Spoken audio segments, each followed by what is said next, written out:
한미영 연합군이 우크라 사태를 종식시키기 위해 최후의 수단으로 푸틴 러시아 대통령을 축출할 수 있다는 보도가 나와 전 세계가 들썩이고 있습니다. 현재로서는 아무리 러시아가 불리한 상황에 처해도 군대를 물릴 조짐을 조금도 보이지 않고 있기 때문입니다. 그렇다고 해서 우크라이나가 자국 영토를 러시아에 순수히 내어줄 수도 없기 때문에 유일한 방법이 바로 푸틴 러시아 대통령을 축출하는 것인데요. 영국과 미국 언론이 최근 이 문제를 집중적으로 거론하기 시작했습니다. 제정 러시아 황제를 의미하는 짜르, 현대판 짜르로 불리며 20년 넘게 집권 중인 블라디미르 푸틴 대통령이 권좌에서 물러나는 일이 과연 가능할지, 우크라이나 전쟁을 계기로 그의 축출을 거론하는 서방 언론이 하나둘씩 생겨나고 있습니다. 영국 더타임스는 우크라이나에서 병력과 자원의 손실을 감당할 수 없는 상황에 이르면 크렘린 핵심 인사들이 그를 축출하는 것도 가능할 것으로 일부 분석가들은 내다본다고 전했습니다. 더타임스 일요판인 썬데이타임스는 옛 러시아 외무 관료의 말을 인용해 아프가니스탄전 실패로 구소련이 무너진 것처럼 러시아도 이번 침공으로 극단적 결과를 낳게 될 것이라고 진단했습니다. 파이낸셜 타임스도 러시아의 고통이 가중된다면 크렘린 엘리트들이나 군부와 보안기관 인사들 또는 생활고의 격분한 민중 시위에 의해 타도될 수 있다고 전망했습니다.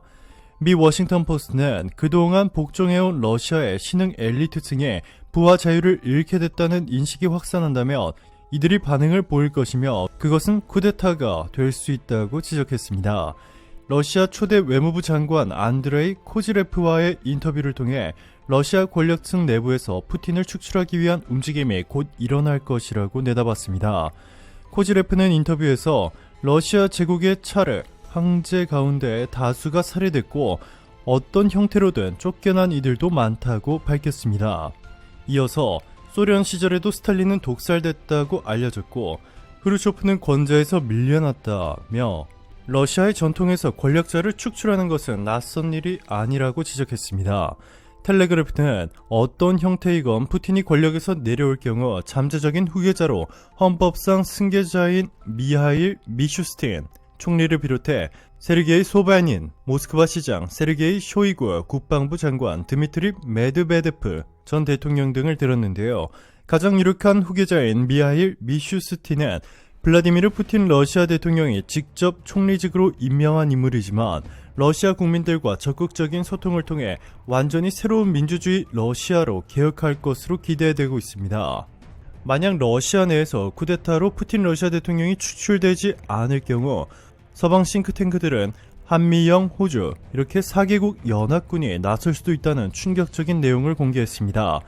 미국은 이전부터 한국을 오커스에 포함시켜 미국, 영국, 호주, 한국 이렇게 4개국 오커스 플러스를 추진해왔습니다. 미국의 상원과 하원은 이미 한국이 군사력으로나 경제로 보나 세계 4대 강국이라며 한국의 오커스 가입을 강력하게 추진했는데요. 한국이 일본보다 더 앞서 아시아 최초로 오커스의 멤버가 될 수 있는 기회가 왔습니다. 한국이 오커스의 멤버가 되는 순간 핵무기를 장착할 수 있게 됩니다. 3차 세계대전을 감수하고서라도 이렇게 강력한 대책을 내놓는 이유는 이미 중국이 러시아를 도울 수 없을 정도로 위기 상태에 빠져버렸기 때문입니다. 최근 글로벌 주식시장이 전체적으로 폭락하고 있지만 유독 중국 주식이 무서운 속도로 떨어지고 있습니다. 알리바바, 텐센트, 샤오미, 메이탄 등 그동안 중국 증시의 버팀목이 됐던 주식들이 모두 대폭락했고 알리바바의 경우 고점 대비 무려 75%나 빠졌습니다. 즉 1억을 투자했다면 현재 고작 2,500만 원이 남은 것이죠. 만약 여기서 중국이 러시아를 돕겠다고 나서는 순간 우리가 알고 있는 중국 대기업들도 모두 한순간에 파산하게 되고 나아가 러시아와 함께 국가 부도를 맞이하게 됩니다. 이 때문에 중국은 친러시아 성향을 보이면서도 선을 긋는 모습인데요. 현재 가장 가능성이 높아 보이는 옵션은 바로 러시아군이 쿠데타를 일으켜 푸틴 러시아 대통령을 축출하는 것입니다. 그렇지 않아도 최근 푸틴에 저항하는 대규모 시위가 러시아 대도시 곳곳에서 발생하고 있는 가운데 텔레그래프는 먼저 그의 건강 문제를 들었습니다. 외국 정상과 회담하면서 5m 이상의 긴 테이블을 사이에 두고 앉은 것을 두고 코로나19 감염 위험을 피하기 위해서라는 해명이 있었지만 와병설이 돌았고 손을 떠는 모습이 화면에 포착돼 파킨슨병을 앓고 있는 것 아니냐는 추측이 나왔습니다. 숨을 헐떡이는 모습이 자주 목격됐다는 것을 근거로 그가 스테로이드 치료를 받고 있다는 주장도 제기됐습니다.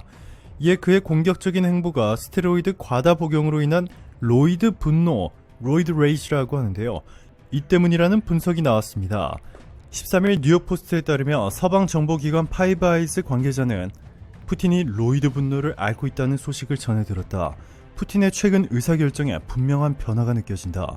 이전과 달리 명확성이 현저히 떨어졌다 라며 파킨슨병, 치매, 암 등을 치료하기 위해 스테로이드를 과다 복용한 것이 문제가 된 것으로 보인다 라고 말했습니다. 로이드 분노는 스테로이드 약물을 장기간 복용할 경우 나타나는 부작용으로 분노 조절 장애 등의 뇌 질환을 동반한 것으로 알려져 있습니다. 이와 관련해 미 상원정보위원회 공화당 간사인 마르코 루비오 의원은 푸틴이 신경적, 생리적 건강 문제가 있는 것 같다라며 더 많은 것을 알리고 싶지만 지금 말할 수 있는 것은 그가 분명히 뭔가 이상하다는 점이다. 그는 항상 잔인했지만 그의 문제는 이전과 다르고 중요하다라고 말했습니다. 도널드 트럼프 행정부 시절 미 국가안전보장회의의 유럽, 러시아 담당 선임 이사로 푸틴 대통령을 몇 차례 만나본 피오나 힐 역시 푸틴 얼굴이 부어있다, 다량의 스테로이드 복용이나 다른 푸틴의 개인적인 문제도 관련된 긴급한 상황이 있는 것 같다 라고 말했습니다. 아울러 푸틴 대통령은 자신이 언제 제거될지 모른다는 강박적인 편집증을 앓고 있다는 분석도 있습니다.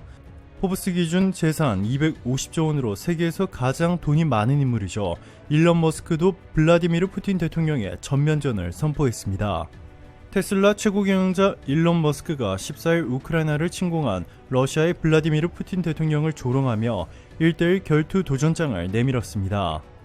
머스크는 이날 트위터를 통해 푸틴에게 1대1 결투를 신청한다며 내기로 거는 것은 우크라이나라고 밝혔습니다. 그는 푸틴 이름은 러시아어로, 우크라이나라는 단어는 우크라이나 말로 썼습니다. 이어 러시아 크렘린궁을 향해 이 싸움에 동의하는가? 라고 러시아로 물었습니다. 그러면서 푸틴이 만약 손쉽게 서방의 굴욕감을 안겨줄 수 있다면 나의 도전도 받아들일 것이라며, 하지만 그는 그러지 않을 것이라고 비꼬았습니다. 이어 우크라이나는 머스크를 응원했습니다. 페도로프 부총리는 트위터에 난 머스크가 푸틴을 목성으로 보낼 수 있다고 확신한다 라고 썼습니다. 보시면 푸틴의 얼굴이 일론 머스크의 스페이스X에 타 있는 것을 확인할 수 있습니다. 이를 본 러시아는 푸틴의 결투를 신청한 머스크의 트윗에도 응수했습니다. 연방우주공사 로스코스모스의 드미트리 로고진 사장은 대문호 알렉산드르 세르게이에비치 푸시킨이 쓴 동화집의 한 구절을 인용해 작은 악마야, 넌 여전히 애송이고 약골이다. 너와 대결하는 건 시간 낭비다 라는 댓글을 달았습니다. 오늘도 감사합니다. 최고로 멋진 하루 보내시길 바랄게요.